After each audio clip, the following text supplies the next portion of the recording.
আসসালামু আলাইকুম ওয়া রাহমাতুল্লাহ। প্রিয় এইচএসসি শিক্ষার্থী ভাই বোন, আজকে আমি তোমাদের জন্য নিয়ে এসেছি একটি মজার ক্লাস। সেটি হচ্ছে 2017 সালের যশোর বোর্ডের রিয়ারেঞ্জ। এটি কোশ্চেন নাম্বার 6-এ থাকে, মার্কস থাকে 10।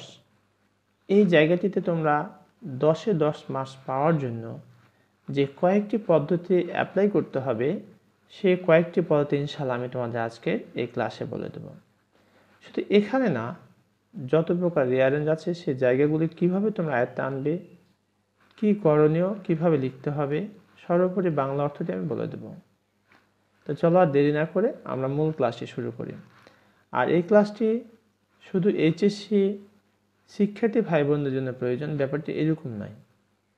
তোমরা যারা এসএসসি, দাখিল, আলিম অথবা 9-10 শিক্ষার্থী, তাদের জন্য এই রিয়ারেঞ্জটি গুরুত্বপূর্ণ। খুব মজার একটি রিয়ারেঞ্জ এবং গল্পের আকারে আমরা এই রিয়ারেঞ্জটি প্র্যাকটিস করবো ইনশাআল্লাহ। চলো শুরু করি।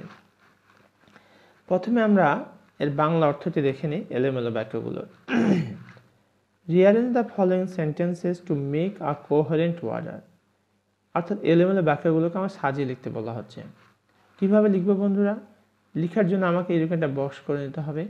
নেওয়ার পরে যে বাক্যটি প্রথম হবে সেটি 1 নম্বরে, তারপরে 2 নম্বরে, এইভাবে করে সাজিয়ে লিখতে হবে। এভাবে লিখে আমাকে পুরো এই বাক্যগুলিকে একটা প্যাসেজ আকারে, প্যারাগ্রাফ আকারে লিখতে হবে। যদি তোমরা এতটুকু লিখে থেমে যাও, তাতেও তুমি মাস পূর্ণ পেয়ে যাবে। তবে কখনো কখনো কোনো এক্সামিনার এই বিষয়টিকে শুধু গুরুত্ব দেন না, তার এটার পাশাপাশি প্যারাগ্রাফ আকারেও লেখা দেখতে চান। সেক্ষেত্রে আমার পরামর্শ হচ্ছে তোমরা এটা লিখে একটু কষ্ট হলেও প্যারাগ্রাফ আকারে সিকোয়েন্স, ধারাবাহিকতা ঠিক রেখে লিখে দিবে। প্রথমে আমরা এলোমেলো বাক্যগুলোর অর্থ দেখে নিই। He asked him where God was.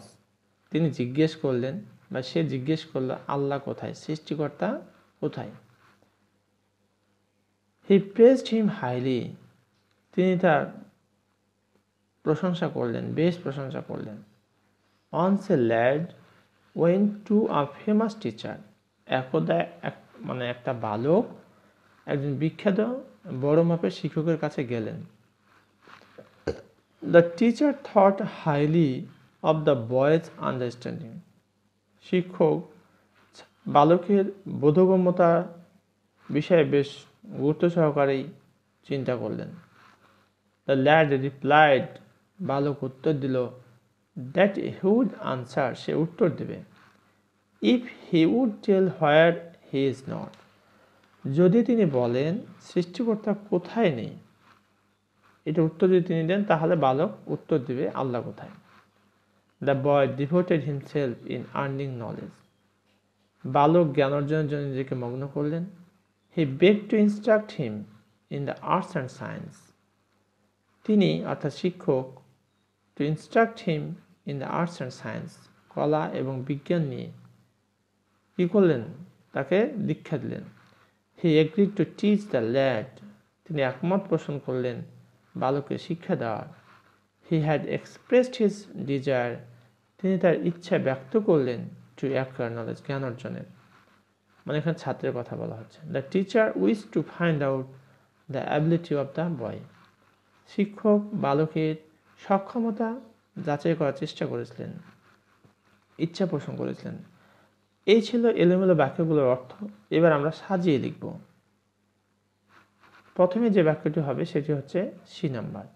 Once a lad went to a famous teacher. একদা একটা বালক একজন বড় মাপের শিক্ষকের কাছে গেলেন। প্রথমে আমরা কি বসালাম? সি বসালাম। সি এর পরে আমাদের যেটি বসাতে হবে সেটি হচ্ছে I number. He had expressed his desire to acquire knowledge. সে বালক জ্ঞান অর্জনের ইচ্ছা পোষণ করল।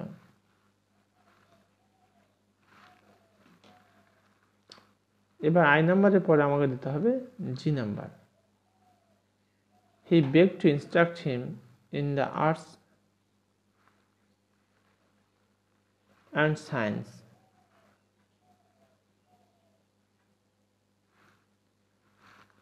He begged to instruct him in the arts and science. সে প্রার্থনা করলো two instruct him in the arts and science, যাতে করে শিল্প এবং বিজ্ঞান নিয়ে তাকে দীক্ষা দেওয়া হয়। এই জন্য তিনি প্রার্থনা করলেন। প্রার্থনা বলতে বালকের কথা বলা হচ্ছে এখানে।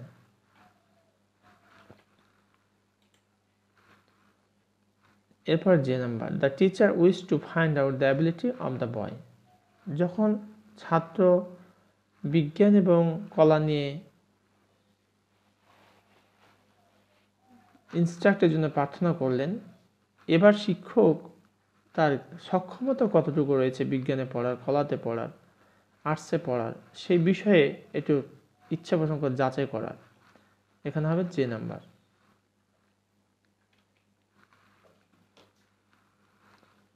এরপর হবে A number, he asked him where God was. শিক্ষক জিজ্ঞেস করলেন আল্লাহ কোথায় আছে। শিক্ষক জিজ্ঞাসা করলেন। এবার দেখো বন্ধুরা মজার বিষয়। এবার E number, the lad replied, বালক উত্তর দিল, দ্যাট হি উড আনসার, সে উত্তর দিবে, if he would tell where he is not. যদি শিক্ষক উত্তর দেন আল্লাহ কোথায় নেই, তাহলে সে বালক উত্তর দিবে আল্লাহ কোথায় আছে। কি মজার একটি প্রশ্ন। বুঝলেই বোঝা যায় যে আসলে ছেলেটি কতটাই দক্ষ এবং যোগ্য এবং জ্ঞান রাখে আর কি কোনো বিষয়ের। এরপর হবে D number, the teacher thought highly of the boys understanding. শিক্ষক বালকের বুঝার যে ক্ষমতা সে বিষয়ে বেশ কি করলেন, চিন্তা করলেন। জি এর পরে আমাদের দিতে হবে বি নাম্বার, হি প্রেজড হিম হাইলি, সে তার বেশ প্রশংসা করলো। শিক্ষক অর্থাৎ ছাত্রের বেশ প্রশংসা করলো। বি এর পরে দিতে হবে আমাদের H number, he agreed to teach the lad, সে বালককে শিক্ষা দেওয়ার একমত পোষণ করলো আর কি, যে হ্যাঁ সে শিক্ষা দিবে। Last one F number, the boy devoted himself in earning knowledge, বালক নিজেকে মগ্ন করলেন জ্ঞান অর্জনের জন্য। এটা মজার একটি স্টোরি বন্ধুরা, একটু প্র্যাকটিস করলে তোমরা এটা পেরে যাবে।